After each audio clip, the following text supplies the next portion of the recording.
और मैं हूं आपके साथ विभा उपाध्याय। बुलेटिन की शुरुआत इस वक्त बड़ी खबर के साथ। खबर राजधानी पटना से, जहां पर नीतीश को इंडी गठबंधन का संयोजक बनाए जाने पर चर्चाएं बेहद तेज हैं, लेकिन जेडीयू ने इस पर अपनी कड़ी आपत्ति जाहिर की है। जेडीयू की तरफ से यह कहना है कि मुख्य प्रवक्ता नीरज कुमार ने कहा कि संयोजक के पद का सृजन किसने किया है? नीतीश ने संयोजक बनने के लिए आवेदन दिया था क्या? इस तरह का आचरण राजनीति में सही नहीं है। नीतीश कुमार किसी पद के उम्मीदवार भी नहीं है। इस तरह की बात से मन के अंदर टीस का भाव उत्पन्न होता है। नीतीश कुमार की चिंता सीट शेयरिंग को लेकर है। तो नीतीश कुमार को संयोजक बनाने की चर्चा एक तरफ, तो दूसरी तरफ जेडीयू ने इस पर अपनी नाराजगी जाहिर की है। नीरज कुमार की तरफ से सीधे तौर पर यह कहा गया कि क्या नीतीश कुमार ने अपनी इच्छा जाहिर की है संयोजक को लेकर? क्या ऐसे पद का सृजन किया गया है? तमाम विषयों पर उनकी तरफ से खुलकर नाराजगी जाहिर की गई। लगातार इस बात की चर्चा की जा रही है कि संयोजक का पद, जबकि हमारी पार्टी के नेता आदरणीय नीतीश कुमार जी ने बार बार कहा है कि कोई पद के हम इच्छुक नहीं हैं, तो स्वाभाविक रूप से एप्लीकेशन देने गए थे क्या कि कौन स्वीकार कर रहा है, कौन नहीं स्वीकार कर रहा है? और इस ढंग की भाषा राजनीति में अच्छी बात नहीं है। भाई, इंडिया गठबंधन हमने बनाया जो देश के अंदर में आकार रूप लिया। अब कोई संयोजक का उम्मीदवार बना देता है, कोई प्रधानमंत्री का उम्मीदवार बना देता है, जबकि हम बार बार कहे कि हम किसी पद के उम्मीदवार नहीं हैं। लेकिन बार बार ये बातें आ रही हैं, आपके पार्टी के लोग भी कहते हैं या फिर जो सहयोगी लोग हैं वो लोग भी इस बात को कह रहे हैं। नहीं, जो लोग कहते हो, लेकिन हमारे नेता ने साफ साफ कहा है कि हम किसी पद के इच्छुक नहीं हैं। तो ये तो पंच लाइन हुआ ना भाई। कोई भी हमारी पार्टी के हो, सहयोगी पार्टी के हो, स्वाभाविक है माननीय नीतीश कुमार जी के व्यक्तित्व के पक्ष में कह सकते हैं। लेकिन ये बार बार एप्लीकेशन दिए हैं क्या? एडवर्टीजमेंट निकला है क्या? बार बार कहना कि बनाया जाएगा, बनाया जा रहा है, इसका कोई औचित्य नहीं। तो नीतीश कुमार को संयोजक बनाए जाने की चर्चा पर जेडीयू के मुख्य प्रवक्ता नीरज कुमार ने बयान दिया, और बयान पर अब कांग्रेस प्रदेश अध्यक्ष अखिलेश प्रसाद सिंह ने कहा है कि अकेले एक पार्टी को यह निर्णय नहीं लेना है, सभी 24-25 पार्टियों को साझा इस पर निर्णय लेना है। यानी जो फैसला होगा वो 24 और 25 जो तमाम पार्टियां हैं उन्हें मिल बैठ कर लेना है। उसमें थोड़ा वक्त लगता है।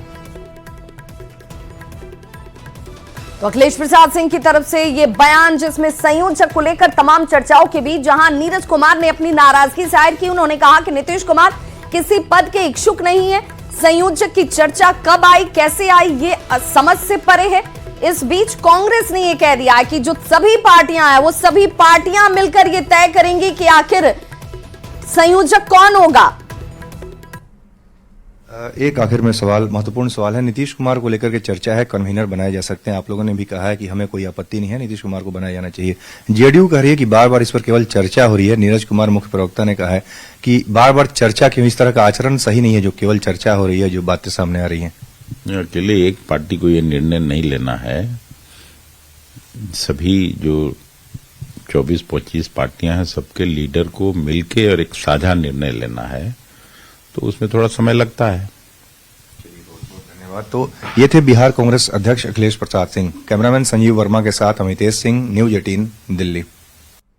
तो मुख्यमंत्री नीतीश कुमार को लेकर बिहार की सियासत में कयासों का दौर थमने का नाम ही नहीं ले रहा है। ये कयास लगातार चल रहे हैं और ये कहा जा रहा है कि नीतीश कुमार को इंडी गठबंधन का संयोजक बनाया जा सकता है। लेकिन अब इस पर जेडीयू की तरफ से ही ऐतराज जाहिर किया जा रहा है। जेडीयू के ऐतराज के बाद बीजेपी का यह कहना है कि इंडी गठबंधन में टूट तय है, तो महागठबंधन बीजेपी पर लगातार हमलावर है। आदरणीय नीतीश कुमार जी को क्या बनाया जाएगा, क्या जिम्मेवारी होगी, क्या भूमिका होगी, ये तो इंडिया गठबंधन में शामिल सभी दल के नेता तय करेंगे। यहाँ तो कोई भी, आदरणीय नीतीश कुमार जी ने सारे चीज़ों पर विराम लगा दिया था। उन्होंने खुद ही कहा था कि हमें कोई पद की इच्छा नहीं है, हम चाहते हैं विपक्ष को एकजुट करके भाजपा मुक्त भारत बनाना। अब यही बात है। यही बात तो हम शुरू से कह रहे हैं कि नीतीश कुमार जी की तो ऐसी कोई इच्छा ही नहीं है। उन्होंने कभी ऐसी इच्छा नहीं जताई कि उन्हें प्रधानमंत्री बनना है, उन्हें संयोजक बनना है। अलग बात है कि इंडिया गठबंधन उन्हें चाहे जो बना दे, लेकिन नीतीश जी ने अपनी कोई इच्छा नहीं जताई थी। पता नहीं दूसरों को क्यों इतनी परेशानी थी, हर रोज सवाल उठाए जा रहे थे। अब जदयू की तरफ से भी साफ हो गया ना, अब आप लोग निश्चिंत रहिए। जदयू के प्रवक्ता का बयान आता है कि हम लोग कोई एप्लीकेशन देने नहीं गए थे संयोजक या पीएम पद का उम्मीदवार बनाने के लिए। अरे भाई, आप लोगों ने तो बिहार के विकास को, कानून व्यवस्था को तार तार कर दिया पीएम का ख्वाब देखते देखते। अब कैसे एप्लीकेशन देंगे? धैर्य रखिए, ये गठबंधन बहुत जल्द समाप्त होने जा रहा है। वहीं मुंबई से बड़ी खबर, जहां नीतीश कुमार को संयोजक बनाने की चर्चा, संजय राउत की तरफ से इस पर बड़ा बयान दिया गया है। नीतीश कुमार है मजबूत नेता, नीतीश की पहल से ही इंडी गठबंधन अस्तित्व में आया। इंडी गठबंधन के सूत्रधार अगर कोई है तो वो है नीतीश कुमार। नीतीश के बारे में राय सकारात्मक है इस इंडी गठबंधन की। तो नीतीश कुमार को लेकर संजय राउत की तरफ से यह बड़ा बयान। नीतीश कुमार जी एक मजबूत नेता है। नीतीश कुमार जी एक मजबूत नेता है, एक अनुभवी नेता है। ये जो पहल है इंडिया गठबंधन का शुरुआत है, उसके सूत्रधार और करते धरते नीतीश कुमार बाबू है। शुरुआत पटना में नीतीश कुमार जी ने की थी। तो मुझे लगता है कि नीतीश कुमार जी के बारे में सभी की राय जो है बहुत सकारात्मक है। तो वहीं सूत्रों के हवाले से बड़ी खबर आ रही है, जहां इंडी गठबंधन में सीट शेयरिंग के मामले को सुलझाने की कवायद लगातार जारी है। नीतीश कुमार की मल्लिकार्जुन खड़गे और राहुल गांधी से बातचीत हुई है। सीएम नीतीश की क्षेत्रीय दलों के नेताओं से भी बातचीत हुई है। इन नेताओं से गठबंधन के तमाम पहलुओं पर बातचीत हुई है। मल्लिकार्जुन खड़गे की तरफ से रिपोर्ट सौंपने के बाद हलचल अब तेज हो चुकी है। कांग्रेस की नेशनल अलायंस कमेटी ने सहयोगी दलों से संपर्क साधा है। बंगाल में टीएमसी से संपर्क साधा गया और बातचीत के लिए सभी दलों से इस वक्त संपर्क जो है स्थापित किया जा रहा है। समय तय होते ही बातचीत का दौर भी शुरू होगा। हालांकि इंडी गठबंधन की बैठक के लिए अभी तक समय तय नहीं किया गया है। गठबंधन में अभी अंदरूनी चर्चाएं लेकिन जरूर चल रही हैं। तो इंडी गठबंधन की वर्चुअल बैठक को लेकर वक्त का इंतजार किया जा रहा है। ये माना जा रहा है कि इस वर्चुअल बैठक में जब सभी दल एक साथ बैठेंगे, उससे पहले अंदरूनी चर्चाएं जो है एक दूसरे के साथ जरूर की जा रही हैं। सीट शेयरिंग को लेकर कौन किस जगह पर कितनी सीटों पर लड़ेगा, इसे लेकर अब चर्चाएं जो है वो तेज होती हुई। और कांग्रेस की नेशनल अलायंस कमेटी ने संपर्क साधा है। अब तक क्या कुछ हुआ है उसकी जानकारी आपको देते चले। बातचीत के लिए सभी दलों से यह संपर्क स्थापित किया गया है। इसके अलावा समय तय होते ही बातचीत जो है एक बार फिर शुरू होती हुई आपको नजर आएगी। गठबंधन में अभी अंदरूनी तौर पर चर्चाएं जो हैं वो की जा रही हैं। एक प्लेटफॉर्म पर आने के लिए अभी वक्त लगेगा। इंडी गठबंधन की बैठक के लिए वक्त तय अभी नहीं किया गया है।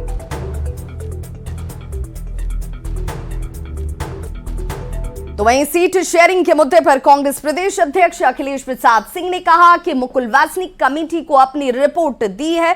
जितनी सीटें मिलेंगी उसके अलावा सभी सीटों पर कांग्रेस, जेडीयू, आरजेडी, लेफ्ट, ये तमाम जो सहयोगी दल हैं इनको मदद करती हुई कांग्रेस नजर आएगी। जेडीयू 2019 में साथ नहीं थी, उस वक्त कांग्रेस 9 सीटों पर चुनाव लड़ी थी। सबको फ्लेक्सिबल होना होगा, यानी कि ये त्याग वाली बातें सबको समझनी होंगी। समझदारी और साझेदारी ठीक नहीं होगा तो आखिर मोदी को रोकेंगे कैसे, बीजेपी को हराएंगे कैसे? सबसे बड़ा सवाल है कब तक सीट शेयरिंग होगा, क्योंकि आप लोगों ने अपनी बात मुकुल वासनिक के नेतृत्व में जो अलायंस कमेटी बनी है उसके सामने रख दी है। वो रिपोर्ट खड़गे साहब को भी दी जा चुकी है। किस तरह की तैयारी और बिहार में कांग्रेस क्या चाहती है, कितने सीटों पर मजबूती से चुनाव लड़ेगी? जितनी सीट मिलेगी उसके अलावा भी सभी सीटों पर कांग्रेस पार्टी मदद करेगी। अलायंस पार्टियों को, चाहे जनता दल के कोटे में जो सीट आए, आरजेडी के कोटे में जो सीट आए, वाम दलों के कोटे में जो सीट आए, सभी पर कांग्रेस पार्टी मदद करेगी। हम लोग चाहते हैं, चूंकि कांग्रेस नेशनल पार्टी है, कि इसको उसके अनुसार सीटें मिले। पिछली बार 2019 में 9 सीटों पर आप लोग चुनाव लड़े थे, लेकिन उसमें जेडीयू नहीं थी। इस बार किस तरह की स्ट्रेटजी होगी? जेडीयू के आने के बाद आपने पहले भी कहा कि सबको फ्लेक्सिबल होना पड़ेगा। नहीं, फ्लेक्सिबल तो होना ही पड़ेगा। जब महागठबंधन बना है, आपसी समझदारी और साझेदारी ठीक नहीं होगी तो कैसे हम लोग फिर हराएंगे? तो अखिलेश प्रसाद सिंह की तरफ से बिहार में सीट शेयरिंग पर दिए गए बयान और सबको फ्लेक्सिबल होने के सवाल पर केसी त्यागी ने कहा कि हमारे इस लोकसभा में 16 सांसद हैं और आम सहमति भी इसे लेकर बन रही है कि सीटिंग सांसद वाली सीट विजयी पार्टी के पास ही रहेगी। हमें उम्मीद है कि सभी नेता बैठेंगे और आम सहमति बिहार में इसे लेकर जरूर बनती हुई नजर आएगी। साथ ही उन्होंने नीतीश कुमार को संयोजक के पद से ऊपर बताया है। नीतीश कुमार जी इंडिया गठबंधन के निर्माता हैं, वो संयोजक से बड़े हैं। जब देश में एक दल जो गैर भाजपाई दल हैं एक दूसरे को फूटी आंखों देखने के लिए तैयार नहीं थे, तब नीतीश कुमार जी ने पटना में उन सभी नेताओं को बैठा करके गैर भाजपा आंदोलन की और संगठन की शुरुआत की थी। जो संयोजक का पद है उससे बड़े पद पर वो पहले ही आसीन है, नंबर 1। हमारे इस लोकसभा में 16 सांसद हैं। परंपरा है और आम सहमति भी बन रही है कि जो सिटिंग सांसद वाली सीटें हैं वो विजयी पार्टी के पास रहेंगी। इससे अधिक मैं कुछ नहीं कहना चाहता। हमें उम्मीद है कि सब नेता बैठेंगे और सीट शेयरिंग पर सबसे पहले आम सहमति बिहार में बनेगी। तो सीट शेयरिंग सबसे बड़ी पेच है और अब इस पेच को कैसे सुलझाया जाएगा इसे लेकर अंदरूनी मंथन का दौर जरूर शुरू हो गया है। अपनी अपनी पार्टियां अपने अपने दावे और उन दावों के बीच क्या सहमति बनती है, ये सबसे बड़ा सवाल है। हमारे सहयोगी अमितेश और शैलेंद्र हमारे साथ इस वक्त जुड़ चुके हैं। अमितेश दिल्ली से और शैलेंद्र पटना से हमारे साथ जुड़े हुए हैं। सबसे पहले अमितेश जरा ये बताइए, केसी त्यागी के अगर बयान को हम समझें या उसका विश्लेषण किया जाए तो समझ में ये आता है कि जो सीटिंग सांसद हैं वो तो इच्छुक हैं कि वो तमाम सीटें उनके पास ही रहनी चाहिए, लेकिन क्या सभी पार्टियां इसके लिए राजी होंगी? जिनके पास सीटिंग सांसद नहीं है वैसी पार्टियों का क्या होगा? यही तो पेच है।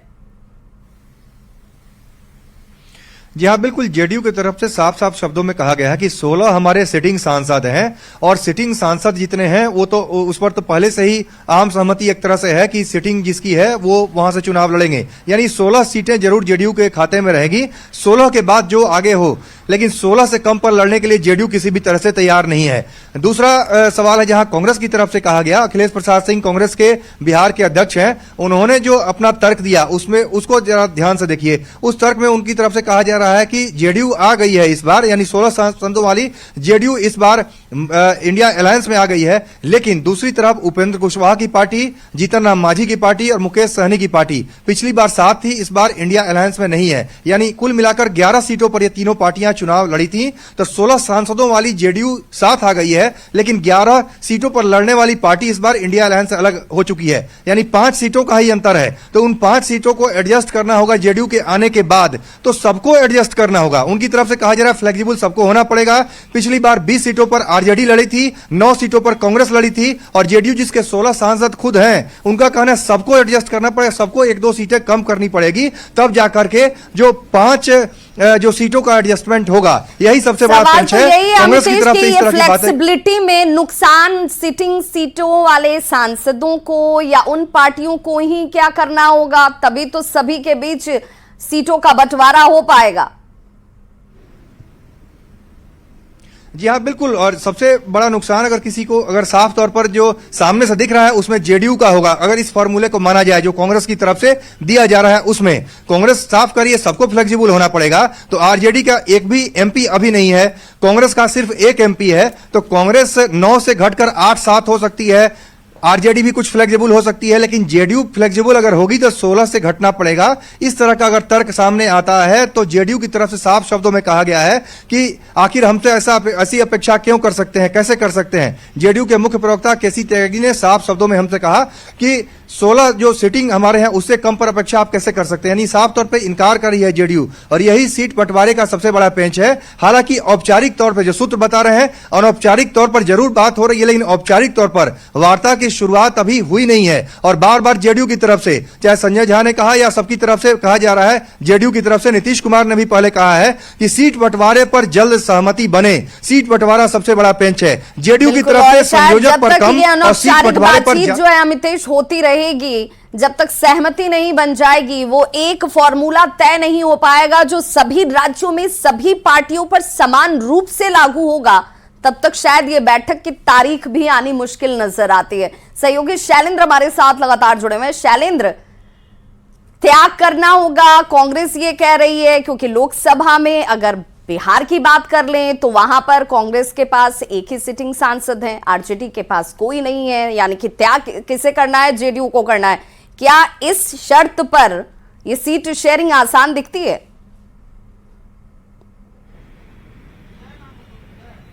बिल्कुल, देखिए, जब भी सीट शेयरिंग की बात होती है सियासत में तो त्याग की बात आती है और कांग्रेस को भी पता है कि त्याग किसे करना है। देखिए, बिहार की जो सियासत है और बिहार में हमेशा जिस तरीके से सीट शेयरिंग होता रहा है उसमें कांग्रेस को कितनी सीटें मिलती रही हैं ये सभी ने देखा है।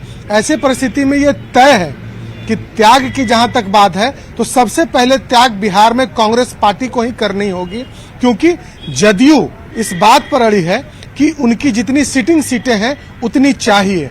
दूसरी ओर एक फार्मूला यह है कि जदयू और आरजेडी दोनों बराबर बराबर सीटों पर चुनाव लड़े, जैसा कि पहले भी हो चुका है। उसके बाद जो 6, 7, 8 सीटें बचती हैं उन सीटों पर कांग्रेस पार्टी की नजर है। लेकिन इस बीच वाम दल भी हैं या फिर 16-16 या 17-17 की बात भी हो सकती है। तो ऐसी परिस्थिति में जहां तक त्याग की बात है वो कांग्रेस को मालूम है कि त्याग उन्हीं को बिहार में करना होगा, क्योंकि एक और लालू प्रसाद यादव हैं जो बहुत ज्यादा सीट कांग्रेस पार्टी को देने के मूड में कभी नहीं दिखते हैं। दूसरी ओर जदयू इस जिद पर है कि जितनी सीटें हमारे पास हैं कम से कम उतनी सीटों पर हम चुनाव लड़ें। तो कुल मिला के एक बात और सामने आ रही है कि बिहार में पिछले 2-4 दिनों से सीट शेयरिंग पर भी मंथन जारी है। मनोज झा हो, जदयू के बड़े नेता हो और भी कांग्रेस के जो बड़े नेता हैं उनसे बातचीत की जा रही है ताकि कम से कम राष्ट्रीय स्तर पर ना सही लेकिन बिहार में जो सीट शेयरिंग की बात है वो हो जाए। ये दिखाई दी जो गतिविधियां, जो सियासी हल्के में जो गतिविधियां हुई हैं उनसे ये दिखाई पड़ रही है। लेकिन अभी तक जो सीट शेयरिंग का जो फार्मूला है बिहार में वो तय होता नहीं दिख रहा है। कोई ऑफिशियल इसकी जानकारी शायद यही वजह है कि वर्चुअल मीटिंग वाली तारीख भी तय नहीं हो पा रही है। शैलेंद्र, ममता बनर्जी अपनी जिद पर हैं, वो 2 से ज्यादा सीटें कांग्रेस को देने के लिए बंगाल में तैयार नहीं है। अगर बिहार की बात करें तो यहां पर भी त्याग कांग्रेस को ही ज्यादा करना होगा। ये तमाम पेच हैं जो इस वक्त इस पूरे इंडी गठबंधन के लिए परेशानी का सबब भी है और इसलिए वर्चुअल मीटिंग की तारीख थोड़ा मुझे लगता है कि खिंचती हुई नजर आ रही है और इसीलिए इस पर खुलकर कोई कुछ भी बोलने को तैयार नहीं है। बहुत बहुत शुक्रिया शैलेंद्र आपका भी और अमितेश आपका भी हमारे साथ जुड़ने के लिए। तो सीट शेयरिंग पर जेडीयू और आरजेडी के बीच का ये पेच फंस गया है। महागठबंधन में सीट शेयरिंग पर महासंकट दिखता है और इसे लेकर बिहार में सियासत भी शुरू हो चुकी है और इस सियासत के बीच ये देखना होगा कि क्या इस सियासत का हल निकाला जा सकता है। लोकसभा में आरजेडी का चूंकि कोई सांसद नहीं है और लोकसभा में जेडीयू के 16 सांसद है, इसलिए जेडीयू ये कह रही है कि जितनी सीटिंग सांसद उतनी सीटें तो हमारी फिक्स हैं, वो हम घटाने वाले नहीं हैं।